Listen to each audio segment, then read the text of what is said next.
Assalamualaikum warahmatullahi wabarakatuh. Nama saya adalah Devina dari Perguruan Tinggi Negeri IAIN Syekh Nurjati Cirebon, jurusan PIAUD semester 4 kelas A. Nah, di sini saya akan mempresentasikan materi mengenai teori bermain.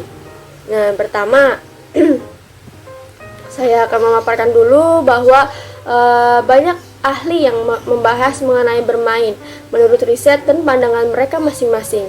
Nah, para ahli ini sepakat kalau anak-anak itu perlu bermain agar mereka dapat mencapai perkembangan yang optimal.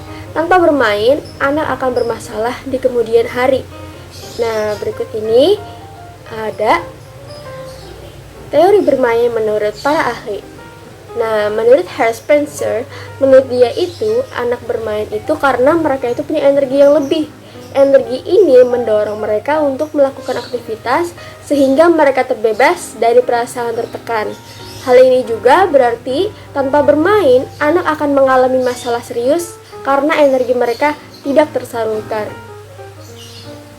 Kemudian yang kedua, menurut Moritz Lazarus. Nah, menurut beliau, anak bermain itu karena mereka itu memerlukan penyegaran kembali atau mengembalikan energi yang habis digunakan untuk kegiatan rutin sehari-hari. Nah, terus hal ini itu mengandung pengertian bahwa apabila tidak bermain, anak akan menderita kelesuan akibat ketiadaan penyegaran. Kemudian yang ketiga, menurut Erikson. Nah, menurut Erikson, bermain itu membantu anak untuk mengembangkan rasa harga diri. Berdasarkan pendapat tersebut, maka bermain itu merupakan cara dan jalan anak berpikir dan menyelesaikan masalahnya. Anak bermain itu karena mereka itu membutuhkan pengalaman langsung dalam interaksi sosial agar mereka itu memperoleh dasar kehidupan sosial. Kemudian yang keempat, menurut Sigmund Freud. Nah, melihat bermain dari kacamata psikoanalitis, itu menurutnya. Nah, menurutnya bermain bagi anak itu merupakan suatu mekanisme untuk mengulang kembali peristiwa traumatik yang dialami sebelumnya sebagai upaya untuk memperbaiki atau menguasai pengalaman tersebut demi kepuasan anak. Dengan demikian, Freud ini melihat bermain itu sebagai sarana melepaskan kenangan dan perasaan yang menyakitkan. Hal ini juga berarti anak itu bermain karena mereka itu butuh melepaskan desakan emosi secara tepat. Yang kelima, menurut Lev Vygotsky. Nah, menurutnya bermain itu merupakan sumber perkembangan anak, terutama untuk aspek berpikir.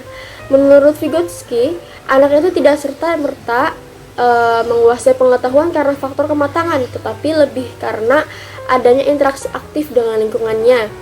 Nah, bermain dalam perspektif ini itu menyediakan ruang bagi anak untuk mengonstruksi pengetahuan melalui interaksi aktif dalam berbagai aspek yang tepat, seperti peran dan fungsi. Nah, kemudian kita lanjut ke tahap permainan.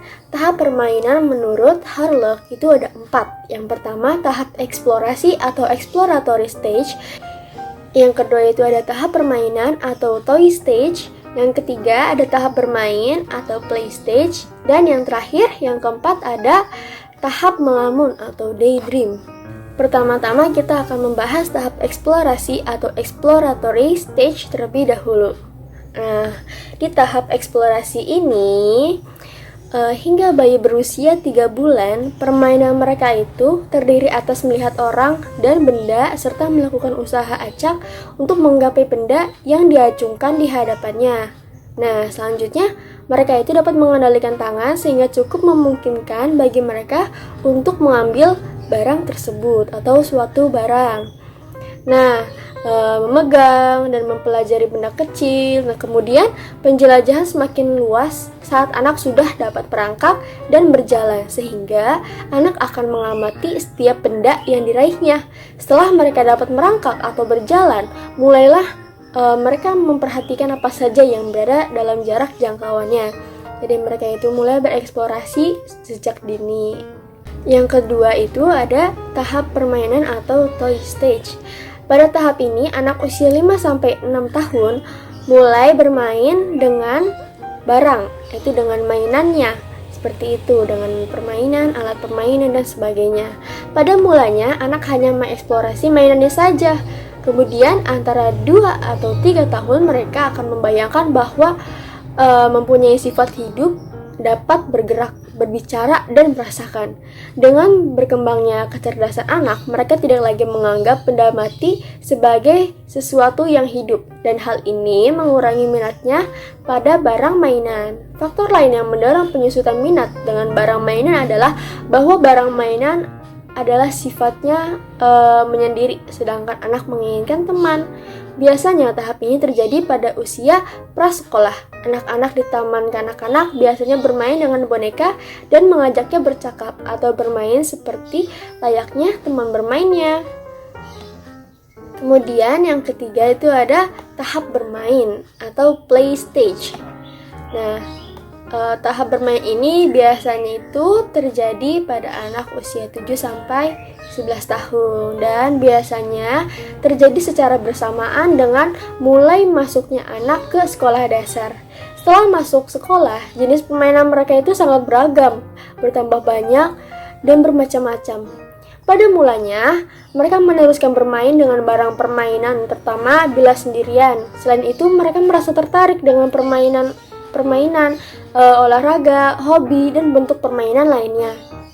Pada masa ini juga, jenis permainan anak semakin bertambah banyak dan bermain dengan alat permainan yang lama-kelamaan berkembang menjadi game, sebuah permainan, olahraga, dan bentuk permainan lainnya yang dilakukan oleh orang dewasa. Bahkan bisa membuat permainan seperti sebuah pertandingan. Kemudian yang keempat itu ada tahap melamun atau daydream. Nah, tahap ini tuh terjadi di anak 12 tahun, yaitu ketika anak itu mengalami awal di mana masa pubertas, mendekati masa pubertas. Semakin mendekati masa puber, mereka mulai kehilangan minat dalam permainan yang sebelumnya disenangi dan banyak menghabiskan waktunya dengan melamun, di mana anak mulai kurang berminat terhadap kegiatan bermain yang tadinya mereka sukai dan mulai menghabiskan waktu untuk melamun dan berkhayal, berimajinasi. Melamun yang merupakan ciri khas anak remaja adalah saat berkorban, mereka menganggap dirinya itu tidak diperlukan dengan baik dan tidak dimengerti oleh siapapun. Jadi masa-masa ini tuh masa-masa kayak ibarat katanya adalah terlalu terbawa perasaan atau baperan, seperti itu istilah di zaman sekarang. Dalam teori bermain juga terdapat faktor yang mempengaruhi anak untuk bermain. Nah, beberapa faktor tersebut ini yang pertama adalah faktor kesehatan anak. Semakin anak sehat, maka semakin banyak juga energinya untuk bermain aktif. Nah, seperti permainan dan olahraga. Anak yang kekurangan tenaga itu mereka biasanya lebih menyukai hiburan-hiburan yang ringan yang mereka pandang tanpa mengeluarkan banyak energi. Yang kedua, itu ada faktor perkembangan motorik. Perkembangan motorik pada setiap usia itu melibatkan koordinasi motorik.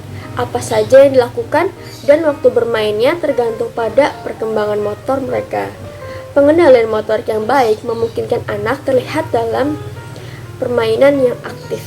Yang ketiga ada inteligensi. Pada setiap usia anak yang pandai itu lebih aktif ketimbang anak yang kurang pandai. Dan permainan mereka itu lebih menunjukkan perhatian dalam permainan kecerdasan, dramatik, konstruktif, dan membaca. Anak yang pandai itu menunjukkan keseimbangan perhatian bermain yang lebih besar, termasuk upaya menyeimbangkan faktor fisik dan intelektual yang nyata. Kemudian yang keempat itu ada jenis kelamin. Anak laki-laki itu bermainnya itu biasanya lebih kasar ketimbang anak perempuan dan lebih menyukai permainan dan olahraga daripada berbagai jenis permainan lainnya. Pada awal masa anak-anak, anak laki-laki ini menunjukkan perhatian pada berbagai jenis permainan yang lebih banyak daripada anak perempuan. Tetapi sebaliknya terjadi pada akhir masa anak-anak. Faktor kelima yaitu faktor lingkungan. Nah, anak yang dari lingkungan yang buruk itu kurang bermain ketimbang anak lainnya. Karena kesehatan yang buruk, kurangnya waktu, peralatan, dan ruang. Anak yang berasal dari lingkungan desa itu kurang bermain daripada mereka yang berasal dari lingkungan kota. Hal ini karena kurangnya teman bermain serta kurangnya peralatan dan waktu yang bebas. Yang keenam itu ada status sosioekonomi. Anak yang dari kelompok sosioekonomi yang lebih tinggi lebih menyukai kegiatan yang mahal seperti lomba atletik, bermain sepatu roda, sedangkan mereka dari kalangan bawah itu terlihat dalam kegiatan yang tidak mahal seperti permainan bermain bola dan berenang dan kelas sosial itu juga mempengaruhi buku yang dibaca dan film yang ditonton anak, jenis kelompok rekreasi yang dimilikinya dan supervise terhadap mereka. Yang ketujuh ada faktor jumlah waktu bebas. Jumlah waktu bermain itu terutama bergantung pada status ekonomi keluarga. Apabila tugas rumah tangga atau pekerjaan menghabiskan waktu luang mereka, anak itu terlalu lelah untuk melakukan kegiatan yang membutuhkan tenaga yang besar. Kemudian yang terakhir itu ada faktor peralatan bermain. Peralatan bermain yang dimiliki anak mempengaruhi permainannya. Nah, misalnya itu tuh ada dominasi boneka dan binatang buatan mendukung permainan pura-pura. Banyaknya balok, kayu, cat air, dan lilin mendukung permainan yang sifatnya konstruktif. Mungkin cukup sekian pemaparan materi dari saya. Kurang lebihnya mohon maaf. Wassalamualaikum warahmatullahi wabarakatuh.